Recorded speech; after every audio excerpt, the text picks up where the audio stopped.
ఫిబ్రవరి నెల 12వ తారీఖు బుధవారము, మాఘమాసము పౌర్ణమి.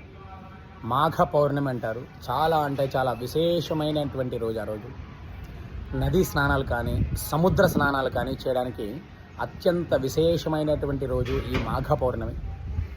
ఈ మాఘ పౌర్ణమి రోజున నదీ స్నానం కానీ సముద్ర స్నానం కానీ చేస్తే మనకు ఉన్న అనారోగ్య సమస్యలన్నీ కూడా తొలగుతాయి. దీర్ఘకాలికంగా బాధపడుతున్న అనారోగ్య సమస్యలన్నీ కూడా తొలగుతాయి. సూర్యభగవానుడి యొక్క అనుగ్రహానికి పాత్రులవుతారు. మాఘ పౌర్ణమి రోజున నదీ స్నానం కానీ సముద్ర స్నానం కానీ చేసి ప్రతి ఒక్కరు కూడా సూర్యభగవానుడి యొక్క అనుగ్రహం కృపకి పాత్రలు కండి. మీకు దగ్గరలో ఉన్న శివాలయానికి వెళ్ళి శివుడికి అభిషేకం చేసుకోండి. మాఘ పౌర్ణమి చాలా అంటే చాలా విశేషమైనటువంటి రోజు.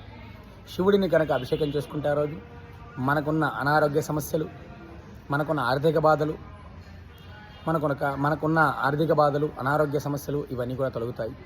ప్రతి ఒక్కరూ తెలుసుకోండి, అందరికీ తెలియజేయండి.